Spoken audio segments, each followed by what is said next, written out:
Why is it, in your opinion, that you think legacy media journalists have a blind spot, or maybe it's not a blind spot, maybe they're deliberately doing this when it comes to the Palestinian-Israeli conflict?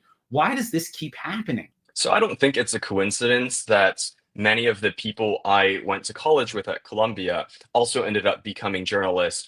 They, of course, probably went to more liberal outlets like the New York Times or Politico or the Washington Post. And I bring this up because journalism has become increasingly more of an elite profession.